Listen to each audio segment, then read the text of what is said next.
This episode of Selling with Social is brought to you by the 10th Annual AAISP Leadership Summit, where the sales community comes together to learn, share, and network. Join Vengreso and your sales peers April 3rd through the 5th, 2018 in Chicago by visiting bit.ly/AAISP2018 and use the code LEADERSHIP1095 at registration. And now to Selling with Social. That can pave the way for actually a very interesting maturity assessment, perhaps a few months into the relationship, where we look back on what we've achieved together, where the customer is within the maturity curve that you've outlined, and then, how we're going to get them to the next stage. And by the way, the next stage of that maturity curve might involve an upsell.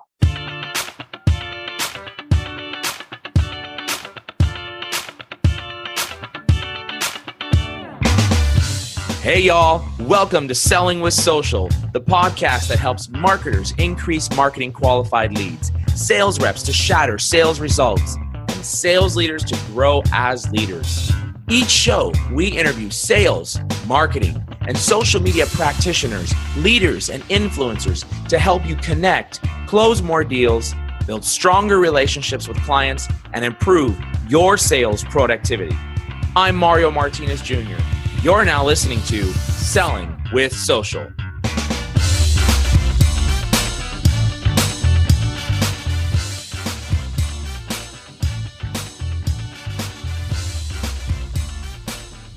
Allison Pickens, I am so happy to have you here on Selling with Social, my friend. Thank you so much for joining me. It was a lot to get you coordinated. You are a busy woman. That's true. Thanks so much for having me, Mario. It's great to be here.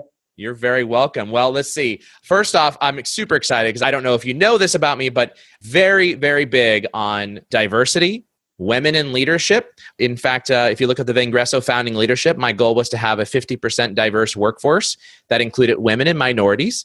And I accomplished that. We have 2 Latinos and 2 women that are in our C-suite. And I love the fact that you are on the show because you are the Chief Customer Officer at Gainsight, women in leadership and women in tech. I love it. Go women. And it's very near and dear to my heart. You're also, if I'm not mistaken, a podcaster yourself. Is that right? I am a podcaster. We actually launched the Customer Success Podcast midway through last year, and we're starting to record our 2nd season now. So we're both exactly in the same spot because we are just in the front end of our 2nd season on the Selling with Social podcast. So give me any tips after the show, huh? Sounds great. I'm sure we'll learn a lot from each other. Fantastic. So do me a favor, tell our audience, we've got sales folks, we've got marketers, we've got sales enablement, we've got business owners that are listening in right now. Tell us a little bit about you. And then I want you to tell us one thing that nobody would know by looking at your social profiles. Give us something juicy, Allison. Absolutely. Right now, I'm Chief Customer Officer at Gainsight, which means I lead our customer success organization, including customer success management, professional services, customer support, customer marketing operations, and actually a customer engineering team that builds applications to be well suited to the business needs of our clients. I've been at Gainsight about 4 years now. It's been an incredible journey. Very grateful for the adventure that we've been on since I joined. One of the things we talk about a lot is our value of carry the torch, which means that existentially we have to serve as role models to the rest of the industry, even though that's a really tough goal because there are a lot of great, well-run customer success teams out there. We have to constantly innovate, come up with best practices, and share those with the industry so that we can help push along the customer success movement. I like it. So promise that you'll share some of these best practices for our listeners. Absolutely. Let's do it today.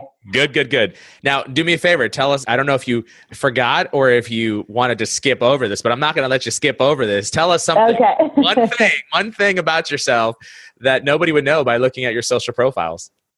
I think the thing that tends to be most surprising to people as they get to know me is that when I was in college, I was actually a moral philosophy major. We had a program called Ethics, Politics, and Economics at Yale, where I went to school. And I actually spent hours every day reading Kant and Plato and Aristotle in the library.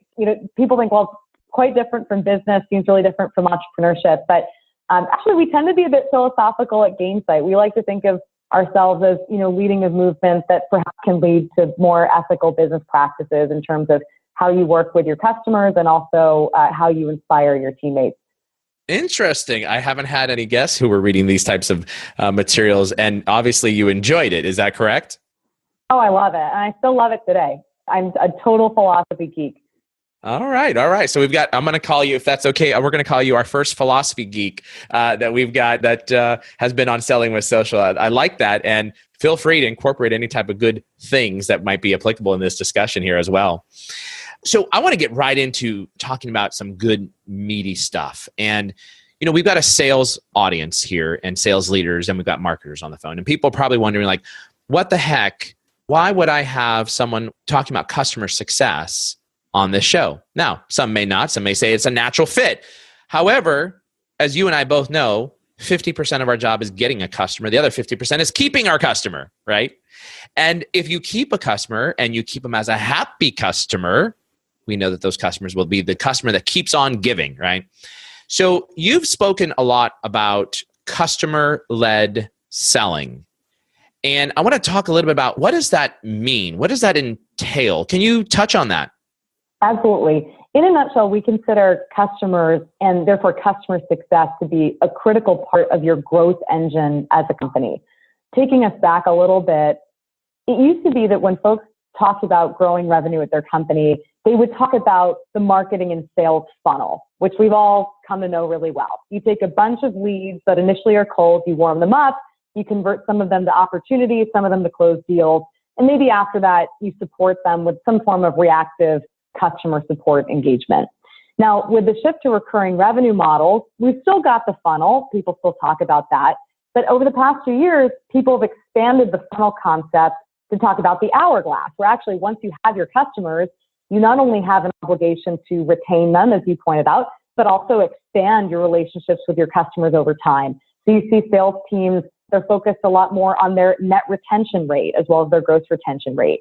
We think that the hourglass doesn't totally capture how important customers are to your growth, specifically because it doesn't capture the closing of the loop when you make a customer successful and they go and advocate to new prospects on your behalf, whether it's through a case study, a testimonial, talking at a sales dinner, at a company event. They're able to actually generate new leads for you. So I like to say that you actually have a pipeline problem if you're not converting your customers into advocates. That's why I like to say you should let your customers sell for you. I couldn't agree with you more. And if you think about customer advocates, it is single-handedly the best sales asset and tool that can be created, is to have somebody else telling somebody else, hey, you should go talk to, in this case, Gainsight or Vengreso or whatever it might be, right? And here's why, here's the benefits, here's the impact, is creating these advocates that are out there. But really, we have a difficult time doing this. And I think most organizations, in fact, I know when I was in my Fortune 100 days, working for the Fortune 100, just finding a customer out of the tens of thousands, or if not millions of customers that we may have had, just finding one to be an advocate or to even be a reference was difficult. Like, most people haven't figured this out. As a sales rep, I can probably call Billy or Susie or Nancy or Bobby, but how does the rest of the organization, how do you mobilize this to be able to utilize this on mass scale, or do you do that? Totally. You're raising some interesting challenges, which actually were captured in a LinkedIn thread that I had started midway through last year. You guys can look up my LinkedIn profile if you're curious to see it, because there's a lot of interesting comments on it. I had posted at the time how impactful I thought it would be if sales folks who were cold emailing me would offer to introduce me to a customer reference as one of the early steps in the sales cycle. A lot of people responded to that suggestion with, I couldn't agree more. That would be amazing. I'd love to hear about real examples of customers getting value, not just the hypothetical value that a sales rep might talk about in an initial call. But as you might expect, there are a lot of folks who responded to the post and said, that sounds impossible to introduce a customer reference to the prospect during one of the early stages of the sales cycle. How can that possibly happen?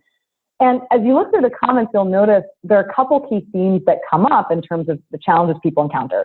One of them is visibility into which of your customers are advocates. The worst thing that you can do early in a sales cycle is introduce an unhappy customer to a prospect. They want to be totally convinced that that customer actually is going to advocate. So the first question is visibility. Second question is, how do you actually match customers with the same use case for your product as the prospect? Again, lots of reps have had tough situations in the past when they introduce a customer to the prospect. The customer is talking about the great value they're getting, but it's totally unrelated to what the prospect is looking to do with your product or service. So you need a way of matching similar prospects with similar customers. And, I think the final thing that people struggle with is actually generating a pipeline of customer advocates. So that's where having a great customer success program comes into play, as well as, to your earlier point, being able to nurture those successful customers into advocates. We've got to survey them with NPS tools so that we know who an advocate is. Then we've got to actually close the loop and follow up. If you say that, you are highly likely to recommend the product or service of this vendor, as a vendor, we'd like to follow up with you and actually ask, would you be willing to work on that case study with us? Would you be willing to serve as a sales reference? That's where not just a great customer success program, but a great customer advocacy program can be incredibly helpful for your sales cycle. What do you think about this? Inside of the standard contract that a customer signs, that it is pre-committed. You will provide a press release, you will provide a video testimonial, you will provide a case study as a result of signing this contract, right? Like that's something that we're going to have to ask for, especially if we're doing a specific price, right? What do you think about doing those types of things in advance? Are those good ideas to have those baked into your contract right up front so that it turns around as soon as we know that the customer's like, yeah, okay, I'll do that for sure. Like, all right, that we know it goes over to the customer success team. Now you can engage marketing and there's like a tracking mechanism of this is already in our contract. We know we've got to do this right, because if we don't do it right, guess what? I don't care what's in the contract. They're not going to give it to you, right? I think that can be a good idea, especially when you're selling into really large enterprises where getting approval to use their logo or their name later on would be more difficult. If you're going through the procurement process, the approval process now, you might as well get approval for these other things. That being said, it's hard to predict now what sort of value the customer is going to be getting later. It's the worst customer experience if 6 months down the road into the contract, they're not getting value. And then someone from the vendor follows up and says, hey, you promised to do that case study with us, right? What a terrible case study that's going to be anyway. I don't think the vendor would actually want to do that. So to some degree, inevitably, the advocacy efforts have got to happen later. Yeah, for sure. I agree with you. And I think it almost, it just kind of tees up the expectation that we're going to deliver a program and a service and we're going to make you happy and we're confident that you're going to be committing to that. But that's one of the biggest problems that we have, I think, in the industry is really figuring out how to create the case studies, really figuring out how to create the advocates.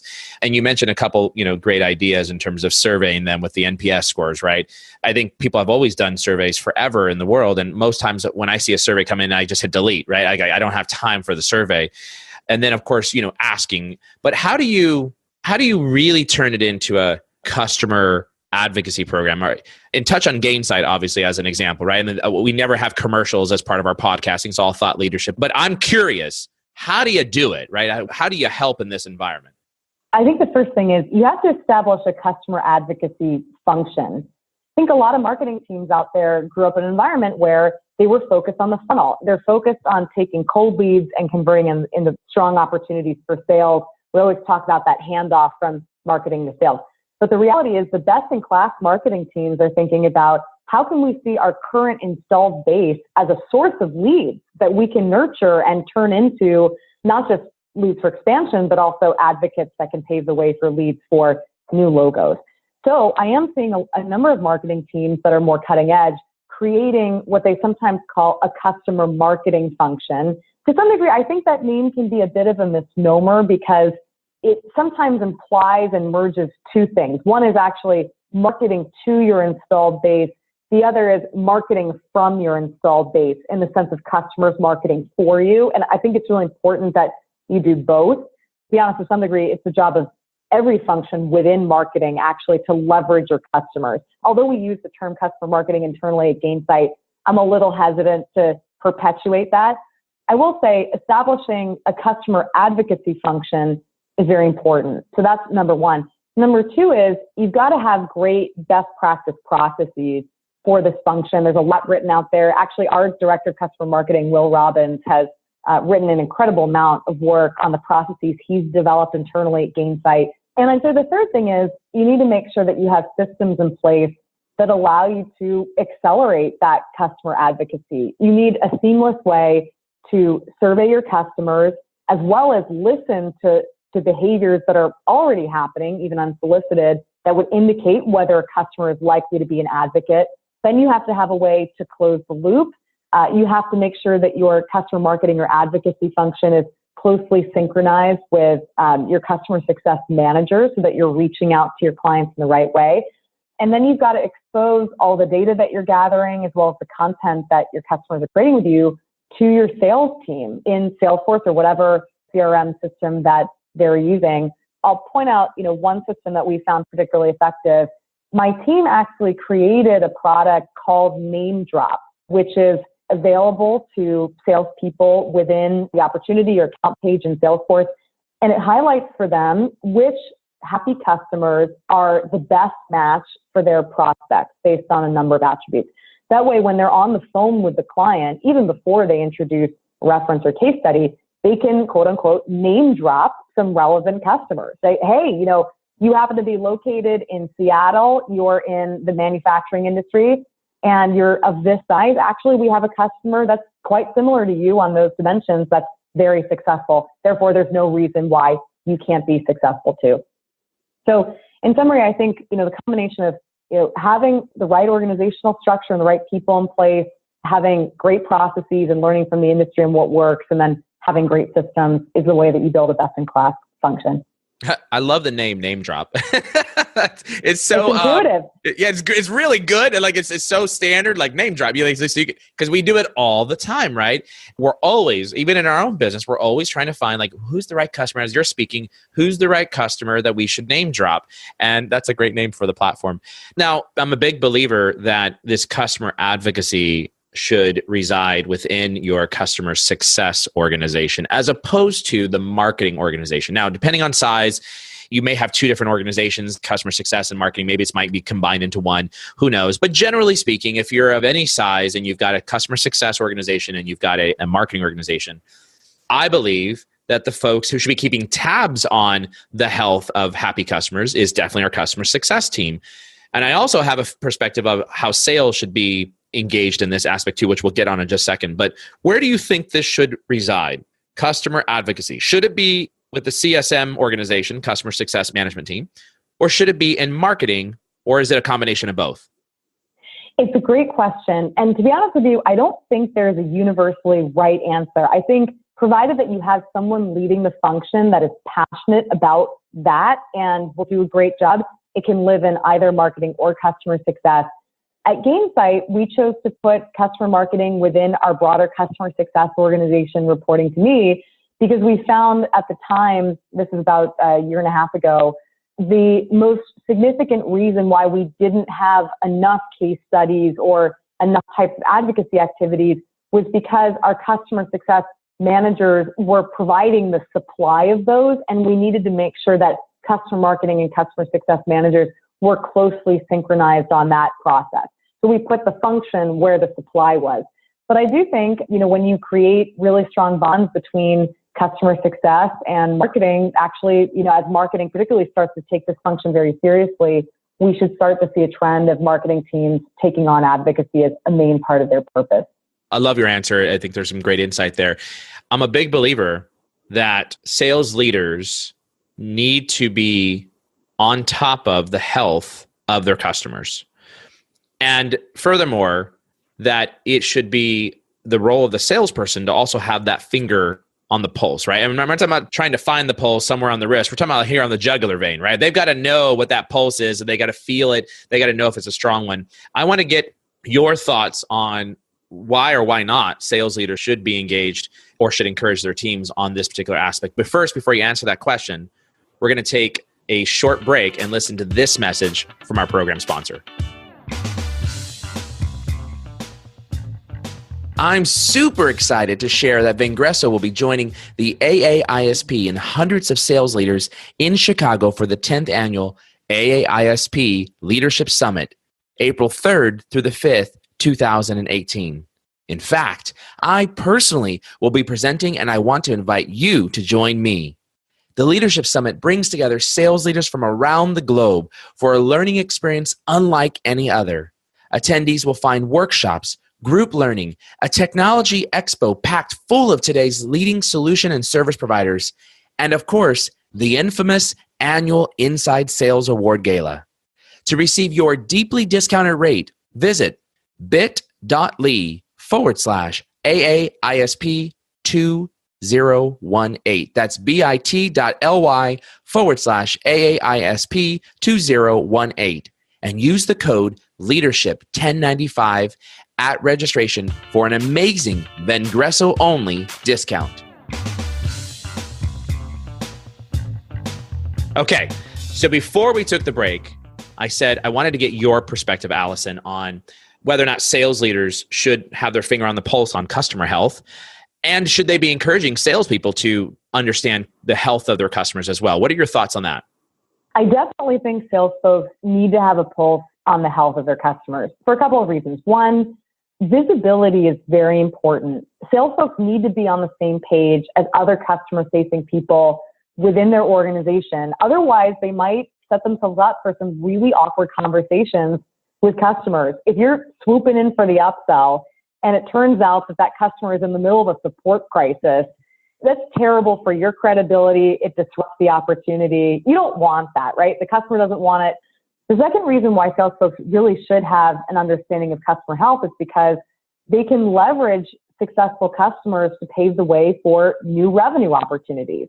You know, if you have a great health scoring program in place, you can very easily identify who are those customers who are ripe for upsell, perhaps because they are approaching the limit of the licenses that they've purchased, or because they have shown that they have a need for a product add-on, or because you can see that they have white space and they're using their current product very well. There are all sorts of signals that we can identify in the data that show which customers are great upsell opportunities. And so, you know, if you have a portfolio of, say, 100 accounts as an account manager or sales rep, you're trying to figure out how to focus your time, health scores are the best way to help you be productive.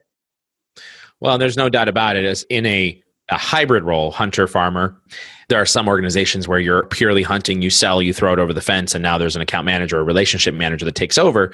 So this commentary applies to the relationship manager, the hybrid, the hunter-farmer, whatever the model is. Look, one of the easiest ways to be able to grow revenue is sell to your existing base, right? Continue to land and expand. This is a no-brainer.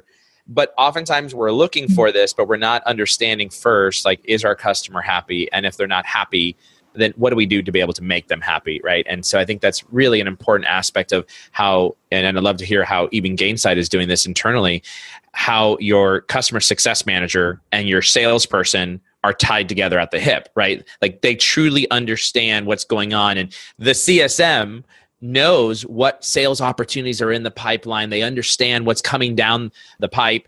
And the salesperson also understands where they're at in the customer life cycle, what's happening in terms of the health, what's happening in terms of happiness or lack thereof, right? They've got to be tied. How do you bring these two together, these two worlds? I'd say there are a few critical areas where it's so important that sales and customer success coordinate well. First stage is in pre-sales, actually. Often people call the customer success team the post-sales team. But the reality is they really need to be involved in pre-sales in many cases, especially enterprise deals, to pave the way for a successful customer. That might mean coordinating with sales on services scoping. It might mean involving a value consulting team, which often exists within a customer success organization, to quantify the ROI that they expect the prospect will achieve from using the product once they purchase it. And it might involve describing for that prospect, here's what you're going to experience once you buy the product or service. We're going to talk about the roadmap for onboarding in the same way that we would talk about the roadmap for a product. It helps to convince the prospect that now is the right time to buy. So the first stage where we really need to stay coordinated is pre-sales. Second stage is in sort of the onboarding and maturity process. During those, early stages, it's very important that we hand off the objectives that were discussed during pre-sales for the client to the services team, the onboarding team, or the customer success team, whoever's handling the customer at that point. Very important that we have continuity in what we've talked about with the client so we can go and deliver on those goals. That can pave the way for actually a very interesting maturity assessment, perhaps a few months into the relationship, where we look back on what we've achieved together, where the customer is within the maturity curve that you've outlined, and then, how we're going to get them to the next stage. And by the way, the next stage of that maturity curve might involve an upsell. So very, very interesting actually for sales and customer success to stay coordinated. I'd say a third area where coordination is really important is leading up to the renewal. Often, although certainly not in all cases, sales is handling the renewal while customer success is paving the way to make that renewal basically a non-event. Regardless of who's coordinating the renewal, we need to make sure that successful customers basically renew by default. And so leading up to that process, we need to ensure that everyone's coordinated on how the renewal conversation should go. And if there's some tricky aspect of the negotiation, there needs to be a very open internal discussion about, well, the customer is really pushing back on price because they haven't gotten value. How are we going to handle that, right? I'd say there's another opportunity for sales and customer success to work well together, which is in the distribution of customer success resources across your account base in order to maximize retention and expansion rates. So as an example, many customer success teams, when they go through the budgeting process at the end of the year, they'll look across their accounts. They'll say, okay, we could justify higher headcount in customer success if we can prove that the likelihood to renew of XYZ accounts is going to go up. So we're basically funding increased headcount with increased gross retention rates. Following that, it's very important to actually allocate those resources accordingly across accounts where we think we can make the greatest difference in renewal likelihood. And similarly, when sales has their top target expansion accounts where they believe that there's upsell potential, let's make sure that we're allocating those customer success managers as well as free services dollars, since that's a way to provide help too, to those accounts where we think we can grow ARR. So you've got to have that combination of allocating people to where, customers need help, as well as allocating people to where, there's an expansion opportunity too. You've said something that got me really juiced and excited as you saw, you're sitting here seeing me smile.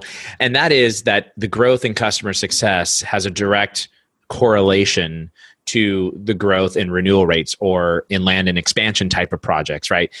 I would say generally most customer success teams are thinking that, yes, like this is the purpose of the organization. It should help to land and expand. It should help to grow. But I don't think, and you tell me, you're more closely aligned to this. I don't think most leaders of customer success organizations are maniacally tracking whether or not an account that has a CSM or a title very similar actually is producing higher amounts of revenue or higher renewal rates than those that don't. Do you think organizations are tracking that? Actually, I think customer success organizations are obsessed with this question. It's often difficult to prove, actually, that higher headcount is leading to higher gross retention because we don't have the counterfactual, right? I'm sure there are all sorts of other factors that intervene. But the most common topic that I talk about with customer success teams is how can I prove my impact on gross retention and net retention? I'd say the best way to do that is during your budgeting process, commit to a higher gross retention target. Then when you hire more people, go and deliver on it, right? Like those are the case studies that this industry needs. I would add to that, there are a couple of industry benchmarking studies that have come out about the correlation between investment in customer success and higher gross retention and net retention rates, including expansion rates. One actually we did just recently where we assessed the maturity of a number of different customer success organizations in our community, and then actually did an analysis where it showed dramatically how net and gross retention rates grew with the maturity of the organization, which includes things like, investment in the function. I'll also add that actually a lot of consulting firms and other thought leaders are producing really interesting studies that talk about actually how customer success is a company imperative and you just have to invest in it. I wouldn't say we've completely solved the problem for sure, but I do know there's a lot of interest in it and a lot of progress being made. Well, here's what I can tell you, Allison. If 2 years ago I sat in the seat as the VP of sales my last stop for a software collaboration company.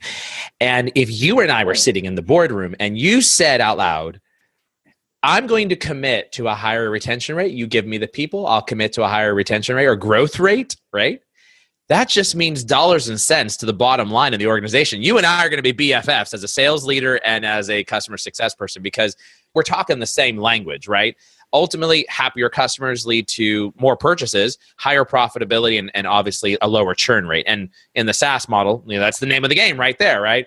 So I love that. And this is a conversation that I had recently with Sangram Vajre, the CMO of Terminus, talking about how marketing also needs to commit to these quotas or these SLAs, if you would, that if we have this, then I will produce this, right? And so I think it's like we're singing the same tune. And now I want to just touch on really like the last question is you got me all excited, but really what is the right structure, if you would, the right organizational structure that one needs to create to maximize customer advocacy? What does that look like? So I'd say, first of all, you need to make sure that there's a senior executive reporting to your CEO that leads customer success. There's got to be a voice at the table that's talking about trends in your customer base, what they're noticing, and how sales can benefit from these customer success stories. That's number one. Secondly, within that customer success organization, you need to have a number of specialized functions that work in concert to ensure that the customer is achieving the outcomes and experiences that they're looking to achieve. Third, typically you've got to make sure that there's a clear organizational structure for who actually owns renewals and who owns expansion. This is a really hot question in the customer success industry. It's been a topic of conversation for years. I don't think there's a right answer, but suffice it to say, you need to know who's got the quota, who's got the responsibility. And either the final thing is, like we talked about before, you've got to create a great customer advocacy organization. If you're incubating it for the first time, I'd suggest putting it within your customer success organization, but I do think it can thrive in marketing as well if it's got the right leadership. One other thing I'll add just in general is a lot of the sales leaders that I talk to are starting to see how much customer success can be their ally. Specifically, they see customer success as a set of additional resources, similar to solutions consultants or other types of sales support that can help their account executives. This is about making your number through better sales enablement, right? So, how can we make our number more effectively? And a lot of sales leaders are realizing that they can raise quotas if their company invests a little bit more in customer success. At the end of the day, right, it's all about how do we make our number? I'm laughing here. For those of you who can't see me, I will describe to you my feeling of what you just said. And the best description I can give right now on this one, Allison, is hallelujah. I love what you just said. That's exactly right. I mean, like you nailed it in terms of your 3 points that you just mentioned. And I think the other thing too that people need to keep in mind is that at the end of the day, it takes a village to sell and retain a client. And if you're the solo gunslinger, you're not going to succeed. But also, too, on the flip side, one of the common frustrations that we have on the sales side is that oftentimes we'll hear from the marketing team or legal or finance or customer success the word no, right? No, we can't do this. No, it won't happen. No. And so the good news is sometimes that no truly means a no, and we should probably think about, is this the right customer that we should be selling to? But also, if everybody realizes that, man, if we could figure out a way to say yes, and it drives more revenue, and it's the right model for us as a company, it's going to be a good win for everyone all around, and it makes that client that much more stickier, right? So very exciting conversation. Any closing thoughts that you want to give to sales leaders or sales people on how best to interact with their CSM? One final point I would mention is that I think so often when sales and customer success are working together, there can be this risk that the only customers you ever talk about are the ones that are unhappy and are escalating because they're disrupting a renewal or an expansion, right? And so internally, we all get upset and we have escalations. I'd say if you want to motivate your customer success team, thank them for all the great work that they're doing for your successful customers. And, when you get up there and you accept your President's Club nomination, you get that award at sales kickoff, besides thanking the people in pre-sales who helped you, like the solution consultant, give a special kudos to your customer success manager. It'll motivate them to work even harder for you. I love it. That's a great piece of advice. And on that note, I want to ask you a question, and that is, tell me your all-time favorite movie. I'll give you my all-time favorite movie, and then a movie that I saw recently that I found super inspiring. One of my all-time favorite movies is probably The Matrix. It's a classic. Being, a philosophy geek inspires me so much to think about, the real nature of reality and, the future that we all can build together. I think, recently I saw 3 Billboards, that well-acclaimed movie, and I also found that super inspiring. So I definitely suggest if you haven't seen it, check it out. That was absolutely fantastic. Thank you so much, Allison, for joining us here. And tell me, what is the best way to get a hold of you? Is it LinkedIn, Twitter? The best way is to connect with me on LinkedIn. I tend to be pretty active in terms of accepting invitations as well as posting about my latest customer success and how you can get your customers to sell for you. So definitely check it out. All right. Thank you so much, Allison. And for all of you listening right now to Selling with Social, hang tight because we have this message for you. Allison, thanks for being my guest. Don't forget to join Vengreso and hundreds of sales leaders from around the globe, April 3rd through the 5th, 2018 in Chicago for the 10th annual AAISP Leadership Summit. To receive your deeply discounted rate, visit bit.ly/AAISP 2018. That's bit.ly/AAISP 2018 and use the code LEADERSHIP1095 at registration for an amazing Vengreso only discount. Thanks so much for joining me on that episode of Selling with Social. I hope you found as much value in that episode as I did. Here's what I want you to do next. Please go to www.vengreso.com. That's VENGRESO.com. VENGRESO.com. And make sure that you get access to our content. We've got the latest and greatest in digital sales, sales training, content marketing, and social selling strategies that are going to help you grow your sales pipeline.